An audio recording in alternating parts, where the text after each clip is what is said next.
Hello guys, welcome back on my YouTube channel. और आज अपन बात करेंगे खास तौर से, देखो अपन ने जो पहले चैप्टर स्टार्ट कर रखा है वो कर रखा है human reproductive system.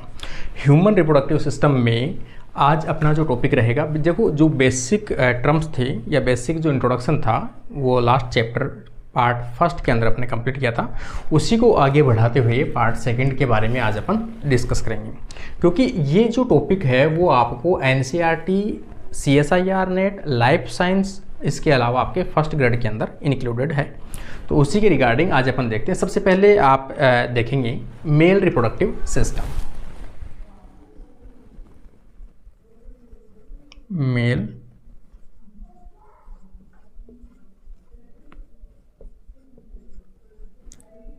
Reproductive organ, ये कह सकते हैं अपन। ठीक है, मेल रिप्रोडक्टिव में सबसे इंपॉर्टेंट जो पार्ट है जहां गेमेट्स का फॉर्मेशन होता है उसे अपन क्या कहते हैं? टेस्टिस। मेन जो पार्ट है वो कौन सा है? टेस्टिस है।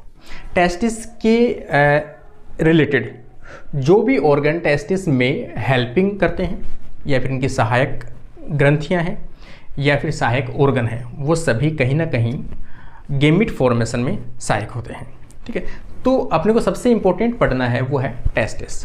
टेस्टिस की कहाँ पे टेस्टिस पाया जाता है? तो सबसे पहले जो टेस्टिस का पार्ट है वो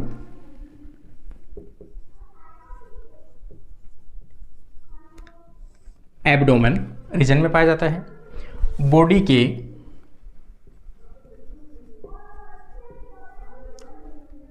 आउटसाइड में पाया जाता है।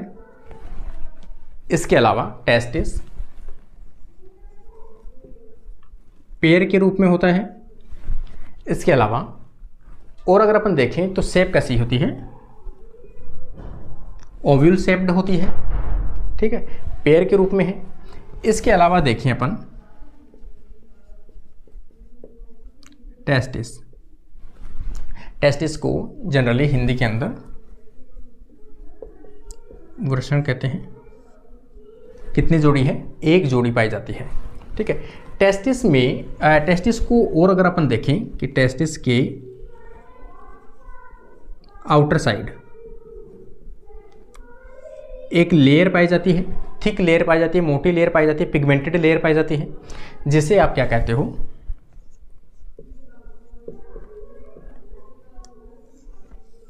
स्क्रोटम कहते हो। ठीक है, टेस्टिस के बाहर की तरफ स्क्रोटम की एक लेयरिंग पाई जाती है। स्क्रोटम का जो मेन फंक्शन है वो क्या है? टेस्टिस को प्रोटेक्शन देना और उसके अलावा टेम्परेचर को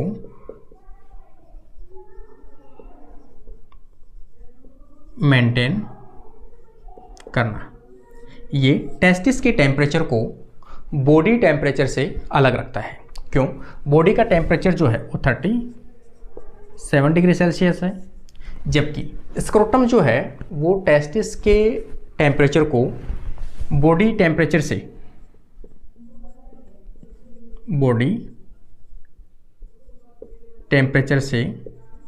2 से 2.5 डिग्री सेल्सियस, 2 से 2.5 डिग्री सेल्सियस के आसपास कम टेम्परेचर रखता है। इसका मतलब टेस्टिस का टेम्परेचर कितना होगा? यहाँ से अपन देखें 34 से 35 डिग्री के आसपास टेम्परेचर होता है। ये टेम्परेचर टेस्टिस का मेन फंक्शन क्या है? गेमिट्स का, मेल गेमिट्स का स्पर्म का फॉर्मेशन करना। इसका मतलब स्पर्म का फॉर्मेशन या गेमिट का फॉर्मेशन को अपन क्या कहते हैं? गेमेटोजेनेसिस कहते हैं। और गेमेटोजेनेसिस की जो प्रोसेस होती है उसमें बॉडी टेम्परेचर से लो टेम्परेचर की आवश्यकता पड़ती है। ठीक है, तो यहाँ पर अपन देखें बॉडी टेम्परेचर को मेंटेन करने के लिए स्क्रोटम पाया जाता है। ठीक है, टेस्टिस का सबसे बाहरी आवरण जो है वो ट्यूनिका वेजिनैलिस के नाम से जाना जाता है। ठीक है, प्रत्येक जो टेस्टिस है, यहाँ पर मैंने कॉमन स्ट्रक्चर सबसे पहले इसका एक्सटर्नल जो बॉडी है ह्यूमन की, एक्सटर्नल जो बॉडी का पार्ट है या फिर अपन कहें रिप्रोडक्टिव पार्ट है, उसकी एक स्ट्रक्चर ड्रॉ की है, क्योंकि इसमें टाइम काफ़ी लगता है इसलिए मैंने इसको पहले ड्रॉ की है। सबसे पहले अपन देख लेते हैं, टेस्टिस से स्टार्ट करते हैं। बॉडी के आउटर साइड में एक सैक नुमा थैली नुमा संरचना के अंदर टेस्टिस पाए जाते हैं, पेयर के अंदर पाए जाते हैं। इस टेस्टिस की जो आवरण है उसे अपन क्या कहते हैं, स्क्रोटम कहते हैं। ठीक है, टेस्टिस से एक डक्ट निकलती है जिसे क्या कहते हैं, वासा डिफरेंस कहते हैं। वासा डिफरेंस, यहाँ पर क्या है, गैमेट्स हैं, यहाँ पे गैमेट्स बनेंगे, क्या बनेंगे, स्पर्म, यहाँ पे स्पर्म्स बनेंगे। और ये जो स्पर्म्स है वासा डिफरेंशिया से होकर कहाँ पे पहुँचते हैं, यहाँ से पहुँचते हुए यहाँ पहुँचेंगे यहाँ पे। और ये जो यूट्रस है या फिर यूरिनरी जो ब्लैडर है, अपन यूट्रस तो फीमेल में है, यहाँ पर यूरिनरी ब्लैडर जो है उसके पास में एक छोटी छोटी वेसिकल्स पाई जाती है, 2 वेसिकल्स होती हैं जिन्हें अपन क्या कहते हैं, सेमिनल वेसिकल। ये कहाँ पे आके जुड़ती है, वासा डिफरेंशिया सेमिनल वेसिकल्स के आके जुड़ती है। यहाँ से इसको लिक्विड तैयार किया जाता है, सीमेन तैयार किया जाता है, सेमिनल फ्लूइड तैयार किया जाता है और वो इसके अंदर डिस्चार्ज कर दिया जाता है। ठीक है, इसके आगे ये जो पार्ट है, इसका मतलब यहाँ से स्पर्म आया और यहाँ से लिक्विड है सेमिनल फ्लूइड, दोनों का मिक्सचर हुआ, दोनों का मिक्सचर होकर वो आगे आते हैं तो इसे एक्सिलरी डक्ट के नाम से जानते हैं। क्या, एक्सिलरी डक्ट, मतलब बाहर निकालने वाला एक्सिलरी डक्ट। इसके नीचे एक ग्लैंड नुमा संरचना पाई जाती है कुछ इस प्रकार की, जिसे अपन कहते हैं प्रोस्टेट ग्लैंड। क्या कहते हैं, प्रोस्टेट ग्लैंड। ठीक है, प्रोस्टेट ग्लैंड के जस्ट नीचे बल्बोयूरिथ्रल ग्लैंड पाई जाती है, छोटी छोटी आकृति होती है ये वाली। ये सभी किसमें हेल्प करती है, मेल गैमेट या फिर अपन कहें सीमेन के डिस्चार्ज में, सीमेन के लिक्विड जो तैयार किया जाता है उन सभी में क्या करते हैं, हेल्प करते हैं। ठीक है, अब यहाँ से जो है सीमेन होते हुए यहाँ पे आता है और ये जो स्ट्रक्चर है ये वाली किसकी, पेनिस की स्ट्रक्चर है। यहाँ पर अपन कह सकते हैं इसको पेनिस है। पेनिस के आगे वाला जो हेड वाला पार्ट है वो थोड़ा सा फूला हुआ रहता है कंपेयर टू बैक, उसे अपन क्या कहते हैं, पेनिस ग्लैंड्स कहते हैं। इसके ऊपर एक स्किन पाई जाती है, यहाँ पे स्किन पाई जाती है फोल्डेबल, इस स्किन को अपन क्या कहते हैं, फोर स्किन कहते हैं। ये इसकी एक आउटर स्ट्रक्चर है। और दूसरी चीज़, मेल के अंदर जो पेनिस से होके जो डक्ट निकलती है उसी के द्वारा सीमेन डिस्चार्ज किया जाता है और उसी के द्वारा पेशाब या फिर आप कहें तो इसी के थ्रू आपका जो यूरिन है वो डिस्चार्ज किया जाता है। ठीक है, तो इसीलिए इसे आप कह सकते हो, ये देखो यूरिथ्रा मैंने लिखा भी है मूत्रा से।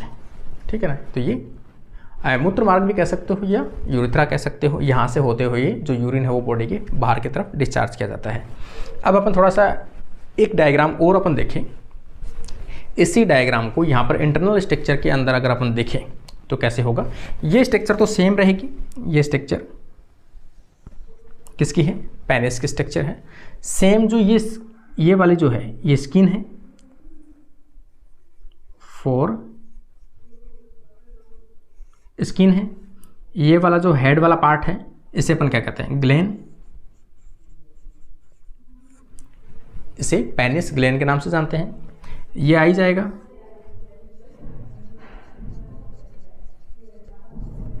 यूरिथ्रा आ जाएगा। सेम वही चीज़ें हैं। ये बल्बोन या ये यहाँ पे मैं लिखा होगा बल्बोनरी, हाँ, bulbourethral gland, bulbourethral gland के नाम से जानते हैं। ये वाला यहाँ पर ये जो है वो क्या है, प्रोस्टेट ग्लैंड है। सेम ये चीज़ है। यहाँ पर ये जो है ये सेमिनल वेसिकल है। और आगे अपन देखें कि यहाँ से जो पार्ट निकल रहा है ये वाला जो है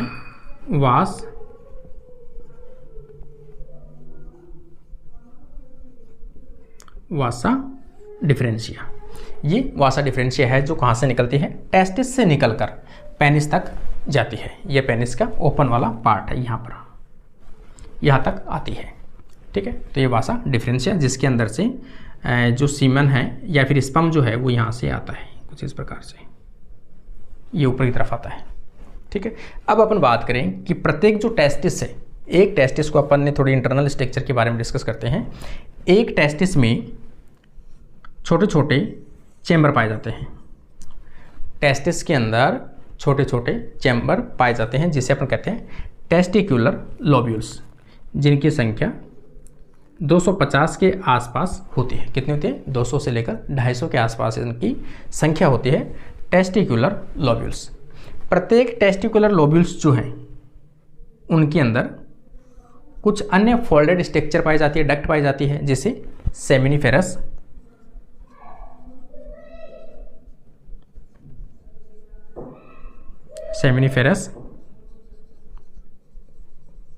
ट्यूब्यूल्स कहते हैं। सेमिनिफेरस ट्यूब्यूल्स के नाम से जानते हैं। सेमिनिफेरस ट्यूब्यूल्स जो है इनकी अगर स्ट्रक्चर देखें, कुछ इस प्रकार की स्ट्रक्चर है।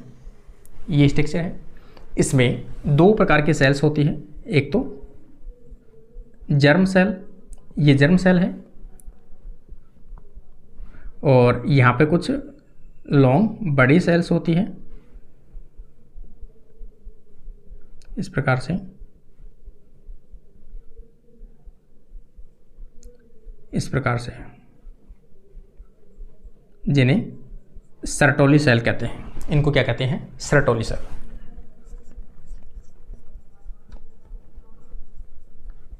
इन्हें सर्टोली सेल के नाम से जानते हैं। इनका मेन फंक्शन क्या है? जो सेल गैमेट्स का फॉर्मेशन कर रही है, जर्म सेल, उनको न्यूट्रिशन प्रोवाइड करवाना, इसके साथ साथ उनको प्रोटेक्शन करना। किनको? जर्म सेल को प्रोटेक्ट करना और जर्म सेल को न्यूट्रिशन प्रोवाइड करना। गेमेटोजेनेसिस की प्रोसेस में हेल्पफुल होना, सहायक सेल्स के रूप में वर्क करती है। और दो जो इस प्रकार की स्ट्रक्चर एक और बना दूं अगर मैं यहाँ पर, ये भी क्या है? सेमिनिफेरस ट्यूब्यूल है, और ये भी सेमिनिफेरस ट्यूब्यूल है। इनके बीच में कुछ सेल्स पाई जाती है जिन्हें क्या कहते हैं? Leydig cell. इन्हें क्या कहते हैं? लीडिंग सेल कहते हैं, जो खास तौर से मेल के अंदर मेल हार्मोन जो है, सेक्सुअल हार्मोन है जिसे अपन टेस्टोस्टेरोन कहते हैं, उनको क्या करती है? स्रावित करती है, रिलीज करती है। लीडिंग सेल्स कहाँ पाई जाती हैं? सेमिनिफेरस ट्यूब्यूल्स के बीच के अंदर जो कनेक्टिव टिश्यू पाया जाता है, इन कनेक्टिव टिश्यू के अंदर कुछ सेल्स पाई जाती है इस प्रकार की सेल्स, उन्हें कहते हैं Leydig cells. Leydig cells testosterone hormone या मेल जो सेक्सुअल हार्मोन है उसको रिलीज करती है, सेक्रेट करती है। तो यहाँ पर अपन ने देखा टेस्टिस के अंदर टेस्टिकुलर लोब्यूल्स पाए जाते हैं। टेस्टिकुलर लोब्यूल्स के अंदर सेमिनिफेरस ट्यूब्यूल 2 से 3 हाईली फोल्डेड स्ट्रक्चर पाई जाती है सेमिनिफेरस ट्यूब्यूल्स। इनके अंदर जर्म सेल्स होती है। जर्म सेल्स में मियोटिक डिवीजन होता है। मियोटिक डिवीजन होने के कारण से गैमेट्स या स्पर्मेटिड्स का फॉर्मेशन होता है। क्या बनते हैं? या स्पर्म बनते हैं। किसमें बनते हैं? ये सेमिनिफेरस ट्यूब्यूल्स के अंदर बनते हैं। इन सेमिनिफेरस ट्यूब्यूल से ये गैमेट्स जो है यहाँ पे आते हैं, इनसे होते हुए लास्ट के अंदर किसमें आते हैं? इसमें आते हैं। ये जो स्ट्रक्चर है, हेड वाला जो पोर्शन है, किसी भी टेस्टिस के ऊपर वाला जो फोल्डेड पार्ट है, इसे अपन कहते हैं एपिडिडाइमिस। इसे अपन एपिडिडाइमिस कहते हैं, ठीक है। जिनके अंदर स्पर्म जो है उनका क्या होता है? Sperm maturation and storage. Maturation और स्टोरेज जो है वो कहाँ पे होता है? एपिडिडाइमिस के अंदर होता है। और यहाँ से ये जो स्पर्म है यहाँ से होते हुए वासा डिफरेंशिया के अंदर आते हैं, और वासा डिफरेंशिया से होते हुए ये पेनिस के थ्रू बाहर की तरफ डिस्चार्ज कर दिया जाता है। अब यहाँ तक स्पर्म जो आए हैं, अब स्पर्म के साथ साथ यहाँ पर अपन देखें कि यहाँ से जो स्पर्म आए हैं, ये स्पर्म यहाँ रहे, ठीक है, और इसके द्वारा क्या डिस्चार्ज किया जाता है? Seminal fluid. सेमिनल फ्लूइड जो है वो यहाँ पर डिस्चार्ज कर दिया जाता है, और यहाँ से सेमिनिकल वेसिकल से प्रोस्टेट ग्लैंड और सेमिनल वेसिकल्स जो हैं वो दोनों हेल्पफुल और लिक्विड को बनाते हैं, और लिक्विड को कहाँ पे डाल देते हैं, ये स्पर्म के साथ डाल देते हैं, जिसके कारण से जो प्रोडक्ट बनता है उसे अपन क्या कहते हैं, सीमन प्रोडक्ट के नाम से जानते हैं। और इस सीमन को जो है वो मेल जो रिप्रोडक्टिव पार्ट है पेनिस, उसके द्वारा जो फर्टिलाइजेशन के दौरान अपन कहें, तो इंटरकोर्स के दौरान अपन कहें, तो फीमेल की जो रिप्रोडक्टिव पार्ट कहें अपन उसको, तो वेजाइना जो है उसके अंदर उसको डिस्चार्ज कर दिया जाता है, किसके द्वारा, पेनिस के द्वारा। और ये जो गैमेट्स है वो फीमेल के ओवम को है वो फर्टिलाइज करते हैं, जिसके कारण से जो बर्थ है नई प्रोजेनी का या फिर बेबी का बर्थ होता है या फर्टिलाइजेशन होता है, एम्ब्रियो का फॉर्मेशन होता है। तो ये जो प्रोसेस है ये मेल रिप्रोडक्टिव पार्ट के, ये एक्सटर्नल ऑर्गन मतलब इंटरनल ऑर्गन कहें अपन, ये तो इसकी मॉर्फोलॉजी है और ये इसकी इंटरनल स्ट्रक्चर है किसकी, टेस्टिस की, और ये सभी इनसे रिलेटेड जो ग्लैंड्स हैं। ठीक है, तो ये आज का अपना चैप्टर है, और इससे रिगार्डिंग आगे जो चैप्टर हैं वो अगले वीडियो के अंदर डिस्कस करेंगे। आज के लिए क्योंकि मैंने टाइम बचाने के लिए पूरे डायग्राम हो पहले ड्रॉ कर दिए थे ताकि आप लोग अच्छे से डायग्राम बना सको। तो कोई भी स्टूडेंट्स जिन्होंने डायग्राम अच्छे से बनाना है आप लोगों, तो कुछ इस प्रकार से आप क्रिएट कर सकते हो, बना सकते हो। आज के लिए अपनी क्लास यहीं कंप्लीट होती है। Thank you friends.